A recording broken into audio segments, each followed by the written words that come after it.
Good afternoon, folks. Today I'm going to show you something very interesting. Honhqi has a special line for government members. Recently, this line of cars has become available for ordinary citizens as well, but it costs a lot. Let me show you.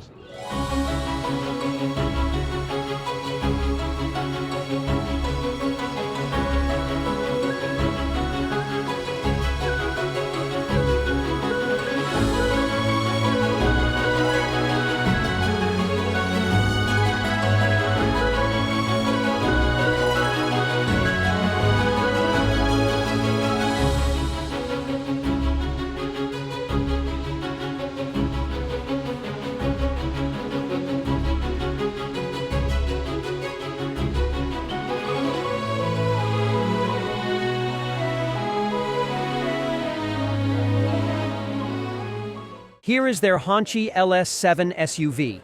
Today I want to do a review on exactly that one. I'm just more interested in it than anything else. But if the video gets a lot of views, I will do a review of sedans as well. So sit back, make yourself a cup of tea.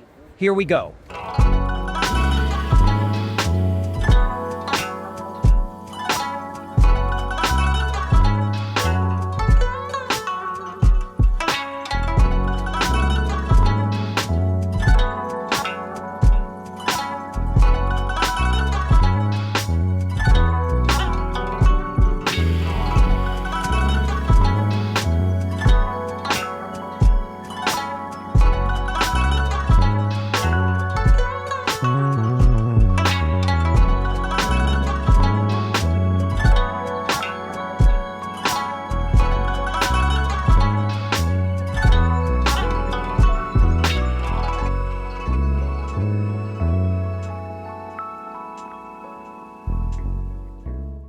This car is huge. It's 5,700 long, 2 meters high, and 2,100 wide, weighing 3,100 kilograms. They ask about $200,000, depends on the exchange rate. And now, note this. No air suspension, just springs and double wishbones. There are no batteries or electric motors. There is also no significant power here. It has a 4-liter V8 engine. 360 horsepower, 9 seconds to 100, so where's all that money? And they're in body size and inside. Let's go. Standard handles. We get inside using a key fob or a smartphone application. All 4 doors have a door closer. Seat cushion is slightly longer than average. Luxury materials. Wood, Alcantara, leather, leather. Leather inside, the floor is also leather. Double glazing, 14 in-house speakers. Plenty of room for a tall driver. 187 centimeters tall. In front of my knee, 3 fingers. The pedals are deeply recessed. I'm comfortable here, very comfortable. The history of this brand starts from this year, and as the manager says, these cars are mainly bought by people over 50. Young people rarely buy cars like this, but that's understandable. Young people today are crazy about technology. There's a lot of physical buttons. All these knobs. Insanely expensive materials. It's about the same story as Rolls-Royce. Fully all genuine Napa leather and real wood. Well, partly there is Alcantara, ceiling is Alcantara. All seats, center, sides, and backrests are Napa leather of the highest quality.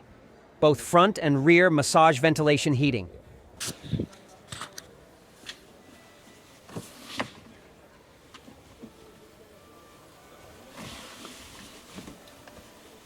Here? Incredible, yes. The steering wheel entirely Napa leather. You pull it towards you to beep. Electric adjustment for height and reach. Excellent materials. The buttons press well. There are 2 screens here, dashboard and main. I have to agree that those who demonstrate how enjoyable it is to twist those knobs in a Rolls-Royce do provide a certain tactile pleasure. However, when it's of high quality and costly, as it is here, it's likely quite fascinating, wouldn't you say? If we turn on the climate, these knobs control the temperature.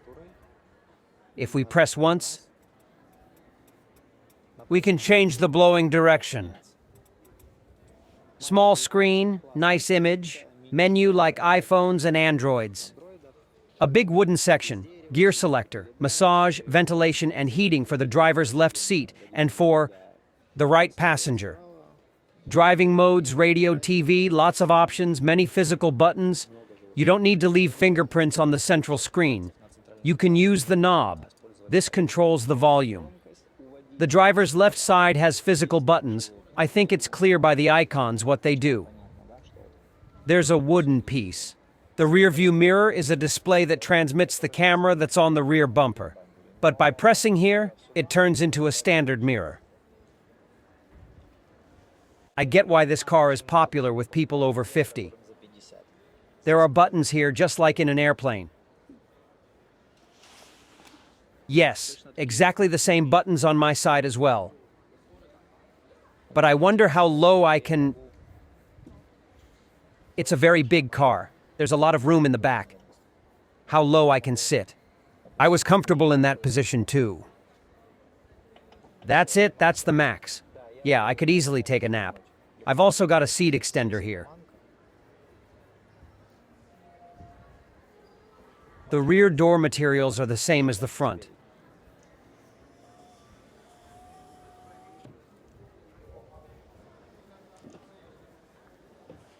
And there's an sunshade. Air, wood, wood. What's going on here? A 220 socket, a charging port. Being an SUV for important individuals, it has no panoramic roof for safety.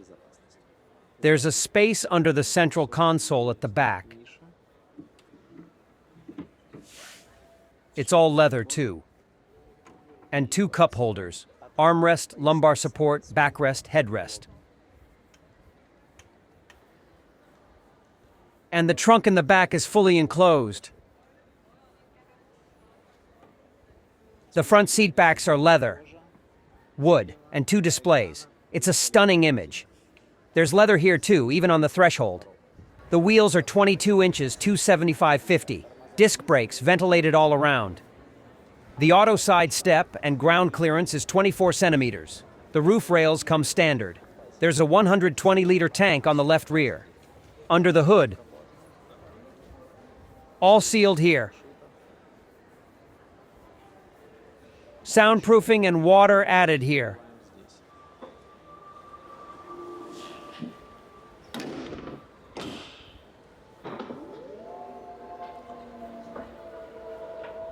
Uh-huh. The trunk is enormous. 2 adults can fit in here.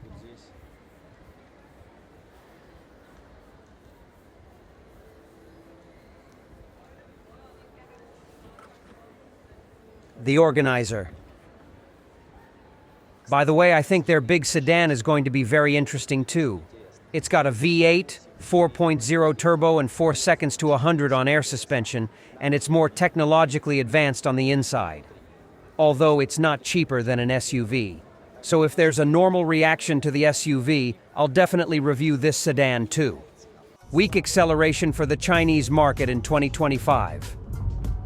The V8 has 4 liters, 360 horses, 500 torque, and a 9 seconds acceleration to 100, which is weak for the Chinese market.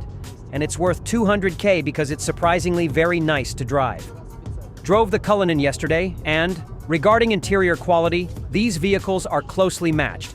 The Chinese clearly aimed to compete here. Their multimedia and voice assistants are much better. In everything else, the LS7 loses out. Their wheelbase is the same 3.3 meters. In the matter of general comfort, this car does not reach Rolls-Royce. This is Huawei M9 level, meaning the suspension is softer than the BMW X7 and Mercedes GLS. The noise insulation is quite similar to all 3.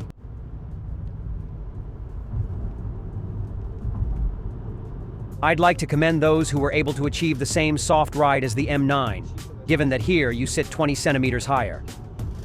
By the way, this car is sold in a 6-seat version with 3 rows of seats, and it costs $15,000 less approximately.